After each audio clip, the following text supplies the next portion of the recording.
이 솔로몬의 그 영광을 뒤로하고 목동 연인을 찾아서 광야로 도망간 여자. 이제 그 여자를 우리가 오늘 7장에서 만나게 되는데요.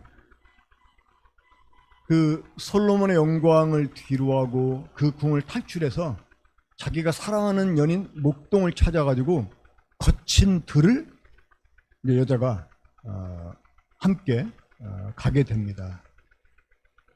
그게 이제 이 아가서의 주요 핵심 내용인데, 그러니까 이 너희가 바벨론에서 이 페르시아 이방 땅에서 성공을 했다 할지라도 그래도 이곳에서의 생활보다 하나님 우리 조상들이 약속하신 그 고토에 돌아가서 거기에서 다시 우리가 이 하나님의 영광스러운 나라를 이루어야 되지 않겠냐 한 그 격려를 위해서 이런 그 노래곡으로 이제 공연된 게 아닐까 이렇게 생각을 합니다. 하나님이 2차 세계대전 때 히틀러를 통해 가지고 유대인들을 그렇게 학살시키도록 허락하신 이유가 뭔지 아십니까? 이제 예수님 오실 때가 되면 이루어야 될 예언 두 가지가 있다고 그랬죠. 그게 어떤 예언들이에요? 하나님 이스라엘이 재건을 해야 돼요. 그리고 또 하나는 로마가 재건을 해야 돼요. 이 다니엘 그 10장에 보면 9장 뒷부분에 보면 그 유대하고 또 적 그리스도하고 7년의 언약을 맺습니다. 근데 그게 이제 이 예루살렘 멸망시킨 로마와 더불어 언약을 맺는 거거든요. 근데 그 두 나라가 역시 함께 멸망을 당해요. 그러면 나중에 그 두 나라가 한 일에 동안 언약을 맺으려면 어떻게 해야 돼요? 나라가 재건돼야 되는 거예요. 그러니까 주님 오실 때가 돼가지고 이제 이스라엘이 재건을 해야 되는데, 그러면 이스라엘이 재건되려면 어떻게 해야 됩니까? 유대인들이 이스라엘 땅으로 돌아가야 돼요. 근데 안 돌아갔어요. 왜 안 돌아갔을까요? 잘 사는데 사업 성공했죠. 다 의사, 변호사 이런 높은 자리에 앉아 있죠. 유럽에서 이 유대인들이 얼마나 잘 살았습니까? 그렇잖아요. 그래 그런 유대인들을 꼬집으려고 나온 소설이 있잖아요. 베니스의 상인이라고. 거기에서 유대인들을 아주 악랄한 이 고리 대금업자로 이렇게 등장을 시켜가지고 피도 눈물도 없는 사람들, 돈이라면. 그러니까 이미 유럽에서 자리를 잡고 있었기 때문에 예루살렘으로 돌아가질 않는 거예요. 이미 1차 세계대전이 끝나고, 아니 그 전에 이 1800년 후반에 이 시오니즘 운동이 서서히 일어나기 시작을 했어요. 그래가지고 유대인들이 하나둘씩 이스라엘 땅으로 돌아갔었습니다. 근데 1차 세계대전이 끝나고 나서 영국이 이제 그 오스만 그 트리키 제국 멸망을 시키고 이제 그들이 지배하고 있던 이스라엘 땅을 영국이 실제로 지배를 하게 됩니다. 근데 그때 영국이 승리하도록 도왔던 공신 중에 유대인이 있었대요.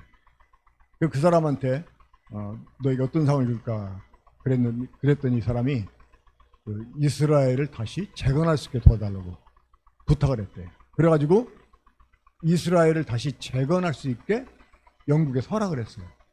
근데 안 돌아가는 거예요. 그 하나님 어떻게 하셨어요? 히틀러를 통해 가지고 유대인들을 막 무참하게 학살시키는 거예요. 그때 유대인들이 깨닫습니다. 뭘 깨달아요? 우리도 나라가 있어야 되겠구나 해가지고 그때 이제 뒤늦게 돌아와서 1948년도에 이스라엘을 재건하게 됩니다. 그러니까 이 바벨론에서 페르시아 제국에서 이미 성공한 유대인들이 예루살렘으로 돌아오질 않는 거예요. 그러니까 그런 사람들을 계몽해서 요즘 한참 계몽이라는 말이 시사 용어로 많이 등장을 했었는데, 그 바벨론에서 있던 유대인들을 계몽시켜서 예루살렘으로 돌아오게 하려고 하는 그러한 이제 그런 계몽을 위해서 이 아가서가 뮤지컬처럼 공연된 것이 아닌가 이렇게 생각을 해봅니다. 자, 저는 아가서 강의를 하면서요, 지난주에 6장 공부를 하고 나서 아가서에 대한 더 확신을 하게 됐어요. 그러니까 이 지난주 이야기를 이제 다시 잠깐 복습하면 이 여자가 어떻게 해서 그 솔로몬 궁으로 이끌려 갔는지 나오잖아요. 그러니까 연희 때처럼 아침에 일어나 가지고 자기가 하던 일을 하러 나간 거예요. 이제 농사하는 일을 하고 목축하는 일을 했기 때문에 그 들판으로 이렇게 나가다가 사람들이 많이 모여 있으니까 간 거죠. 거기에서 솔로몬의 이 가마를 보게 됩니다. 그러면 솔로몬의 눈에 띄게 되고, 그래가지고 이 호기심에 이끌려서 간 그 걸음이 이제 궁으로까지 이끌려 가게 됩니다. 근데 여자한테는 이미 시골에서 이 장례를 약속한 연인 목동이 있었어요. 그러니까 5장에 보면 목동이 여자를 만나기 위해서 궁에 잠입하는 장면 나오지 않습니까? 근데 저는 그 5장을 공부할 때만 해도 목동이 여자를 보고 싶어서 찾아간 줄 알았어요. 근데 그게 아니었어요. 그러니까 여자를 보기 위해서 찾아갔다면 술락꾼들이 왔을 때 잠깐 피했다가 다시 나타나면 되는 거거든요. 근데 사라져버렸어요. 그때 그 사라진 목동을 여자가 사무치게 막 찾게 됩니다. 그러다가 이제 궁을 탈출하게 되기도 하죠. 그러니까 그 5장에서 목동이 여자를 찾아간 이유를 이렇게 말한다면 여자를 보고 싶어서 찾아간 게 아니라 여자에게 경각심을 주기 위해서. 네가 있을 곳이 이곳이 아니다. 그러니까 여자가 막 남자를 이제 찾아 헤매다가 막 사람들한테 어디 있냐고 못 봤냐고 이렇게 하다가 나중에 이제 끝부분에서 여자 그 예루살렘 여자들이 네가 사랑하는 사람 어디 있냐고 6장 1절인가 물어보니까 여자가 자기가 사랑하는 사람이 어디 있다고 대답을 해요. 그러니까 몰랐던 게 아니었어요. 그러니까 그 여자가 사랑하는 목동은 항상 그 자리에 있었어요. 어디에? 백합화 사이에서 양떼들을 치는 그 현장에 있었어요. 항상 거기에 있었어요. 여자가 이제 예루살렘 여자에게 대답을 합니다. 거기 있다고 대답을 합니다. 그러면서 남자를 찾아가게 됩니다.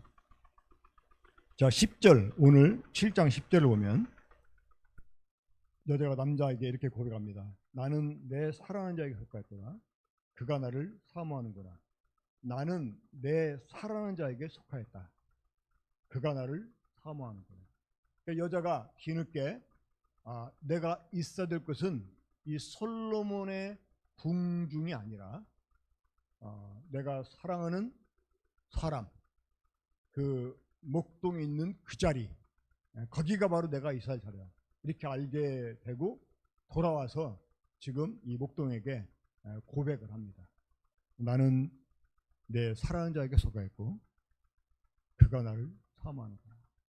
그러니까 이제 잃어버렸던 자리를 다시 찾아서 믿음의 첫 자리로 돌아와서 지금 주님께 자기가 있어야 될 것이 어딘지를 고백하는 거예요.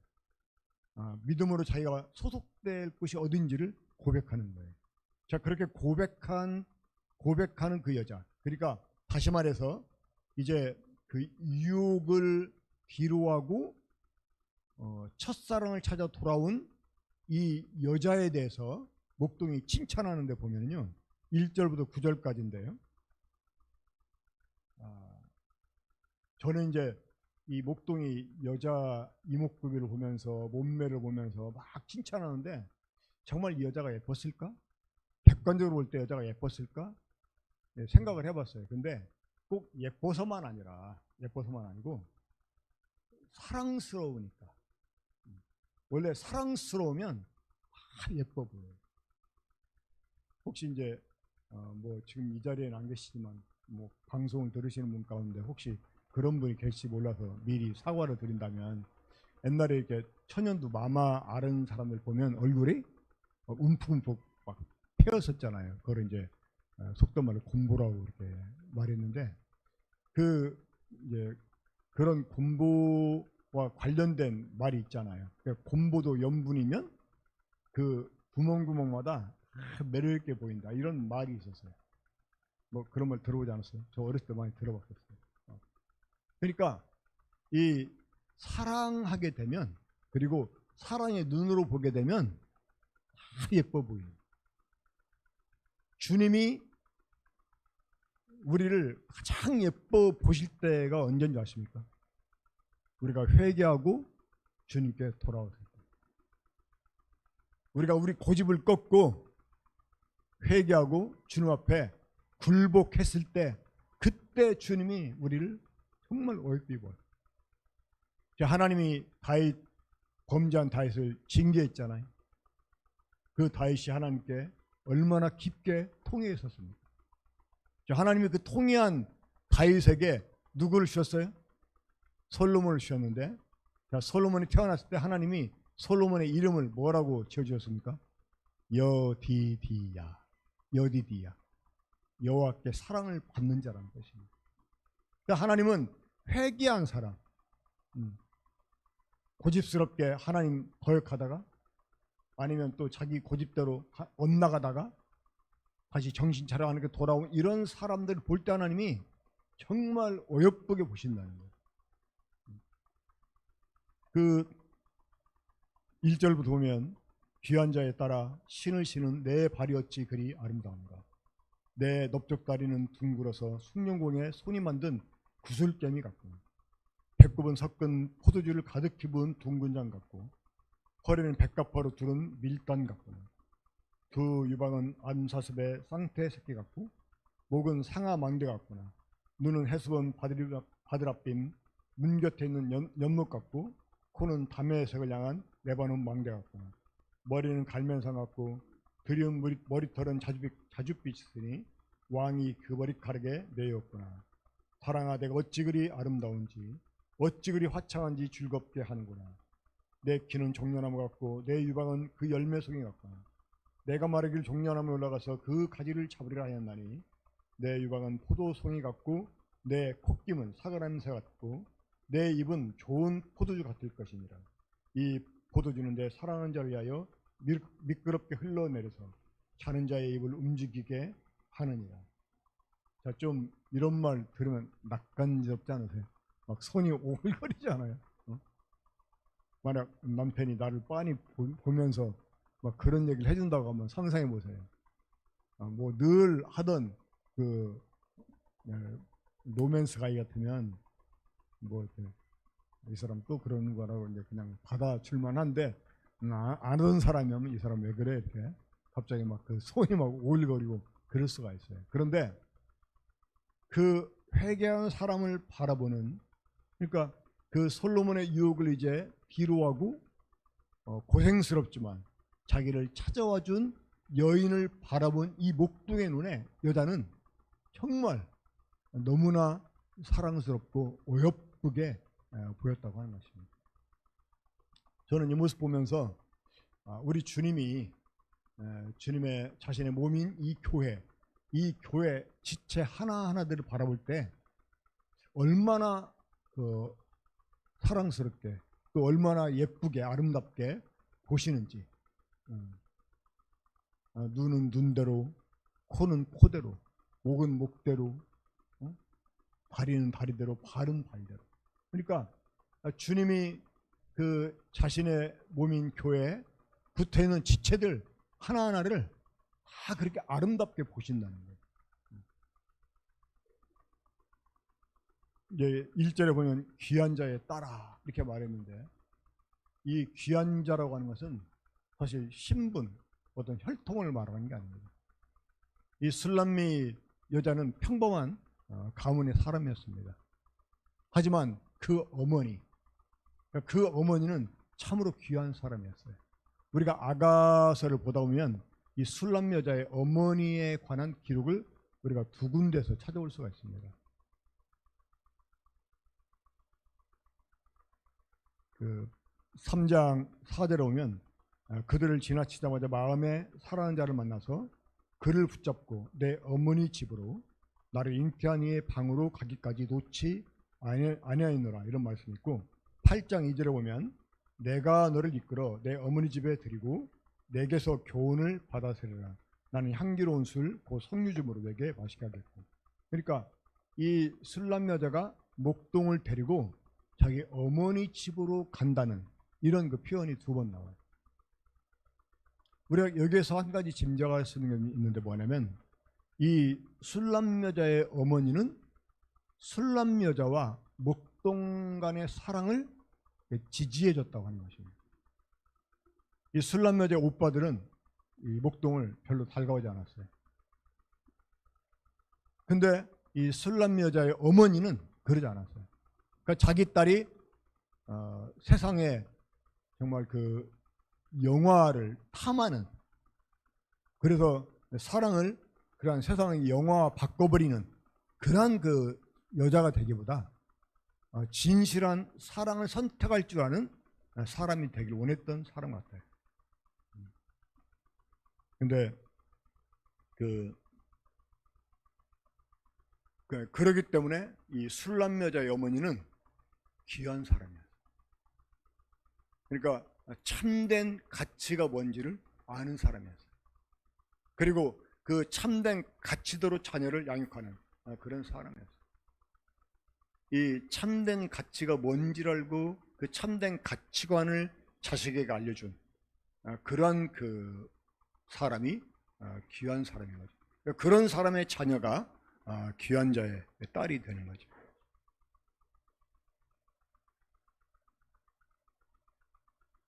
그리고 이제 뭐 목동이 술람 여자를 칭찬하는 하나하나 다 이렇게 열거해서 말한다면 조금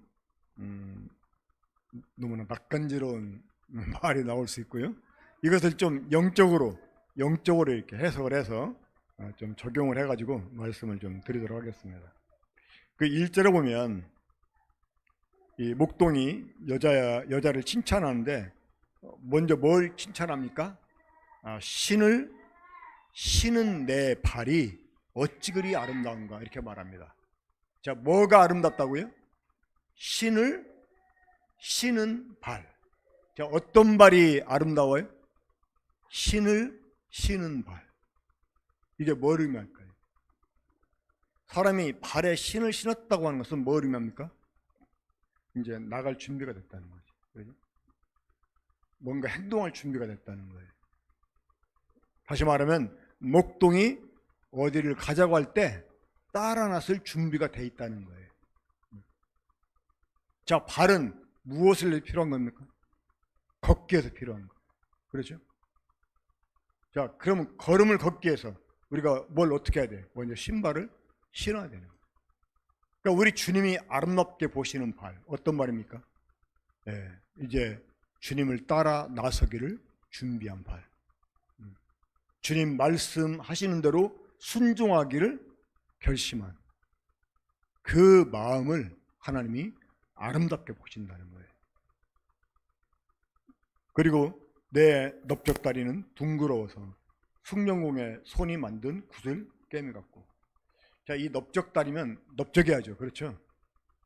근데 보면 이 우리나라는 몽골 족이 돼가지고 그런지 이 기마민족이 돼가지고요 다리가 버려졌어요. 이 조상들이 말을 많이 타가지고 이 다리가 그래서 우리 한국 사람은 안장다리가 많아요. 보면 사람들 걸어갈 때 보면 다리 사이가 이렇게 약간 버려져 있어요. 근데 동남아 쪽으로 가면 다리들이 일자입니다. 다리가 그런 다리가 참 예뻐 보여요. 그런 다리들은 이 허벅지 같은 경우도 보면 넓적하기보다 좀 동그래요. 그러니까 이게 일자로 쭉 뻗은 다리. 그리고 그런 다리가 또 운동을 하잖아요. 그리고 이 다리에 근육을 얻게 되는, 그러면 더 통통해 보이고 살쪄 보입니다. 그러니까 여기에서 지금 둥그러 숭령공이 만든 구슬 깨미 같다고 이렇게 말한 것은, 자, 구슬 깨미면 뭐예요? 구슬 깨미면 하나가 아니잖아요. 여러. 그러니까 약간 근육이 있는 다리. 그러니까 그런 다리는 평상시에 앉아만 있지 않고 누워만 있지 않고 계속 활동하는 다리. 그러니까 이 다리는 튼튼해야 돼요. 그래 안 그래요? 이 건강한 게 아름다운 거지. 그냥 뭐 가느다라고 막 야시하게 생겼다고 아름다운 게 아닙니다. 건강한 게 아름다운 거예요. 그러니까 이 다리는 걷기 위해서 뭔가 우리 몸을 움직이는데 필요한 그런 그 도구잖아요. 그러니까 이 지체가, 모임의 지체가 자기 역할을 다할 때 그런 그 지체를 주님이 아름답게 보신다는 것입니다. 이 배꼽은 섞은 포도주 같고 부은 둥근 양 같은, 여기서 말하는 배꼽은 그 히브리어 원어로 보면 우리가 지금 생각하는 배꼽이 아니고 이 아래쪽 복부를 말합니다. 그러니까 여기 보면 섞은 포도주를 가득히 부은 둥근 장 같고, 자, 포도주가 둥글잖아요. 그렇죠? 포도주 잔이 둥글잖아요. 그러니까 여자의 그 아래 복부를 지금 묘사한 것입니다. 배꼽이 그렇게 둥글지 않잖아요. 근데 여자들은요, 남자에 비해서, 물론 이제 남자도 제가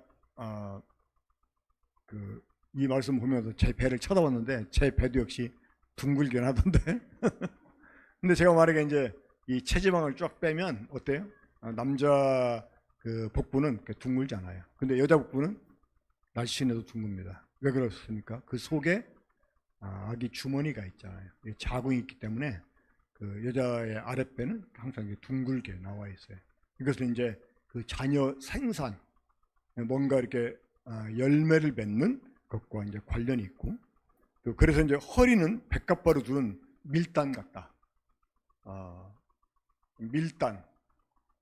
밀단을 묶어놓으면 허리가 잘룩 들어가나요? 그러지 않잖아요. 그냥 묶어지는 것이지. 그러니까 지금 미인의 기준은 허리가 잘룩해야 되지만 옛날 미인 기준은 그렇지 않았어요. 그 인도 전통 목장 혹시 아세요? 위에 이렇게 마치 여자들 뭐 스포츠 브라라고 하나요? 그런 것처럼 가리고 뭐 이렇게 바지 입고, 그리고 이제 천 같은 건 둘리지 않아요. 그래가지고 배꼽은 완전히 노출되어 있습니다. 배꼽은. 근데 그런 옷을 입은 사람 보면요, 대체적으로 배가 뿔룩 나와 있어요. 그러니까 가난한 시절에 배가 나왔다. 이것은 부를 상징하는 거예요. 그 시절에는 나온 배가 아름다운 배예요. 이 경제적으로 막 풍요로운 시대 때는요, 여자 모델들이 날씬하대요. 날씬한 모델을 사용한대요. 근데 경제 공황이 오잖아요. 그러면 여자 모델들이 퉁퉁해진답니다. 퉁퉁한 모델들을 사용한다는 거예요. 그러니까 이제 그 미의 기준이 달라지는 거죠. 이 시대 때는 날씬한 게 미의 기준이 아니고 건강하고 튼실하고 그래야 됐다고 하는 거예요. 그 3절에서 이제 여자의 그 가슴을 얘기할 때 암서섬에 쌍태스케가, 그러니까 자녀를 양육하는 가슴, 이게 제일 아름다운 여자의 가슴인 거죠. 목은 상아 망대 같거나 교만하지 않지만 당당한 모습을 보여주고, 눈은 헤스몬 바드라빔 문 곁에 있는 연못 같고, 헤스몬이라고 하는 지역은 가치바 땅에 있었는데 그 요단 동쪽에 있는 땅이죠. 그 바드라빔이라는 말은 많은 무리의 딸이다 하는 말이 있는데, 그 문 옆에 아주 맑은 연못이 있다고 그래요. 근데 이 술람여자의 눈이 바로 그 바드라빔 문 옆에 있는 연못 같다는 거예요. 자, 왜 그 많은 연못 가운데 이 목동이 헤스본 바드라빔 문의 옆에 있는 연못을 얘기했을까요? 아마 어쩌면 이 바드라빔이라는 말이 가진 의미 때문이 아닌가라고 생각을 했습니다. 이 바드라빔이라는 많은 무리의 딸이라는 말입니다. 많은 무리의 딸. 자, 많은 무리의 딸이 맑은 눈을 가지고 있는 거예요. 그러니까 이 눈은 편협한 눈이 아닙니다. 그러니까 거짓이 없는 진실한 눈, 편협함 없는 눈. 자, 많은 무리의 딸이라는 것은 뭘 의미합니까? 그러니까 모든 무리의 딸이란 말이에요. 모든 무리의 딸. 그러니까 이 술람 여자는 누구에게나 친절하고 누구에게나 그 편협함이 없이 다 이렇게 친절하게 대한 네 편 없이 자기 어떤 호불호가 없이 모든 사람에게 정직하게 대했던 여자였음을 이렇게 보여주는 것입니다. 자, 5절부터 이제 나오는 그 많은 그런 그 표현들도 다 하나하나 자신의 몸인 교회의 지체 하나하나를 바라보시는 그 주님의 그 사랑스러운 눈에 비춰진 모습 뭘 보여준다고 말할 수가 있습니다. 자, 우리 이제 11절부터 13절까지 보겠습니다. 그 10절에서 여자가 고백하죠. 나는 내 사랑하는 자에게 속하였도다. 그가 나를 사모하는구나. 자, 이러한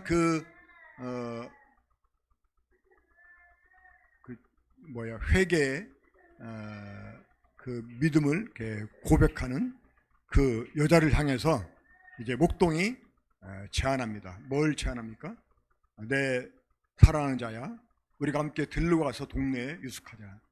우리가 일찍 일어나서 포도원으로 가서 포도 움이 돋았는지 꽃들이 퍼졌는지 석류꽃이 피었는지 보자.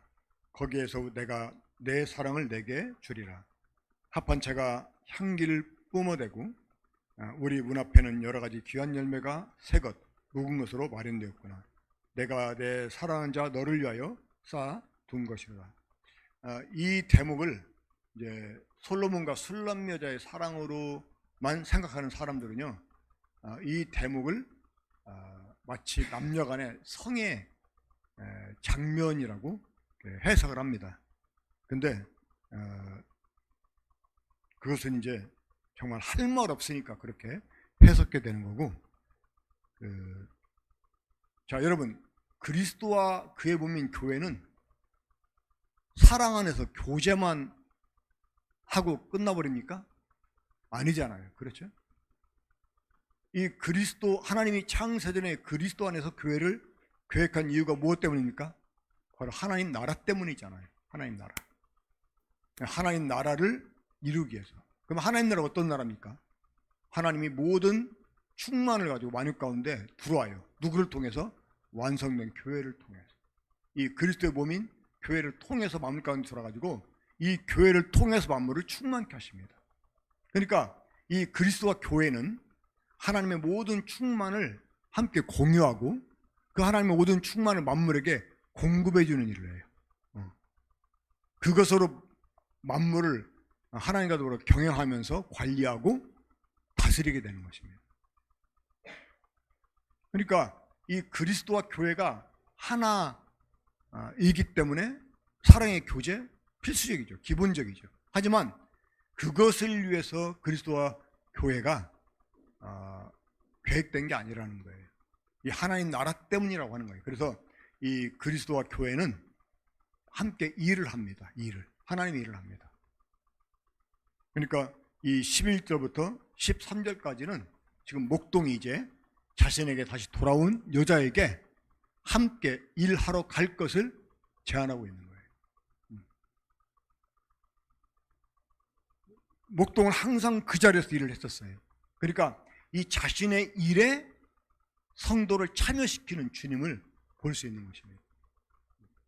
우리 주님이 이 땅에 오셔서 일을 하셨잖아요. 그 일을 제자들에게 또 하라고 명령하셨습니다. 그리고 심지어 제자들이 주님보다 더 큰 일을 할 수 있다고 주님 말씀하시기도 하셨어요. 그러니까 주님은 회개하고 돌아와서 자신이 있어야 될 자리가 어딘지를 알고 주님 발밑에 앉아 믿음을 고백하는 이러한 성도를 자신의 사역의 현장으로 데려가십니다. 그리고 일하게 하십니다. 주님과 더불어서. 그리고 주님과 함께 모든 것을 누리게 해주세요. 특별히 여기 13절에 합한채 라는 말이 나오죠. 합한채. 이 합한채라는 말이 히브리어로 두다임인가? 두다임이라고 그러는데 이게 이제 그 영어로는 맨드라이크. 뿌리를 캐면 사람 다리 모양처럼 인삼보다는 사람 같지 않아도 뭔가 두 다리가 쭉 뻗어 있는 것 같은, 그래서 이 사람을 닮았다 해가지고 맨 드라이크라고 하는데 우리말로 합판차라고 하는데, 합판차라는 말은 이 기쁨을 이렇게 합하게 하는, 그러니까 기쁨을 합하게 하는 채수다, 그런 뜻이에요. 그러니까 이제 그 환이라는 말이 그 환희할 때 그 기쁠 그 환자인데, 그러니까 기쁨을 이렇게 이제 배가시켜요. 근데 이게 고대에는 그 최음제나 아니면 자녀를 이제 임신하게 하는 그런 효능이 있다고 그래가지고, 그 레아의 큰아들이 이 합판체를 들여서 발견하잖아요. 그 소식을 라헬이 듣고, 이제 라헬은 애가 없었으니까 그래서 레아한테 막 달라고 그래가지고 남편 대신 주고 그거를 이제 소유하게 되는데, 그런 이제 그러니까 이 그 13절 보면 합판체가 향기를 뿜어내고, 그러니까 이제 주님과 더불어 성도가 함께 동역하게 될 때 거기에서 오게 되는 여러 가지 기쁨, 그것을 이제 우리가 주님과 함께 누리게 하신다고 하는 거예요. 그 학계 2장을 보게 되면 하나님이 학계 선제를 통해서 유다인들에게 격려를 하시는데, 이 재건되는 성전이 이전 솔로몬의 성전에 비해서 겉으로 보기에 초라하지만 그러나 그 영광은 더할 것이라고 말씀하셨거든요. 그러니까 하나님께 돌아와서 순종하고, 그리고 이제 발에 신을 신고 정말 주님이 가자는 곳 함께 가서 주님과 함께 사역을 하게 되면 주님이 그런 우리를 더 크게 영화롭게 하실 것이라고 하는 이러한 그 교훈을 우리가 이 아가서 7장을 통해서 배우게 됩니다. 이제 다음 주에 마지막으로 8장 공부하게 되는데, 이 8장을 통해서 우리는 아가서의 결론을 보게 됩니다. 아가서가 과연 무엇을 말씀하고 있는 책인지를 우리가 8장을 통해서 확인하게 되는데, 미리 이렇게 복습하시고 예습하시고 오시면 좋을 것 같습니다. 함께 기도하고 마치겠습니다.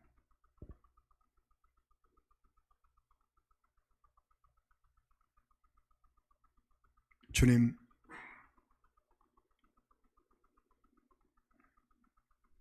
그렇게도 저희가 예뻐 보이십니까? 우리를 향해 참 주님이 주시는 말씀들이 얼마나 달콤한지요. 우리가 우리의 모습을 제대로 볼진데 우린 주님의 그러한 칭찬을 들을 만한 사람들이 아니옵나이다. 하지만 우리를 그렇게 사랑스럽게 바라봐 주시고 지금도 우리를 향해서 아름답다 말씀하시는 주님, 이러한 주님을 우리가 어찌 다시 떠날 수 있겠습니까? 이러한 주님 우리가 어찌 다시 거역할 수 있겠사옵나이까? 주님과 함께하는 것이 저희들의 복이고, 그러한 주님을 따라 나서는 것이 저희들의 가장 큰 기쁨이오며 정말 그곳에 저희들 합판체가 있음을 고백하게 됩니다. 주님, 우리가 계속 정말 주님이 기뻐하시는 그러한 삶을 살 수 있도록 저희를 붙잡아 주시고, 다시 우리가 주님을 떠나 우리의 욕심대로 행하지 않게 해주시고, 정말 우리가 있어야 될 곳이 어딘지 우리가 주님께 속했다는 사실 늘 기억하면서 정말 주님과 함께하는 저희가 되게 주시길 바랍니다. 지금도 한없이 우리를 사랑하시는 주님 앞에 감사를 드리며 우리 주 예수님의 이름으로 기도합니다. 아멘.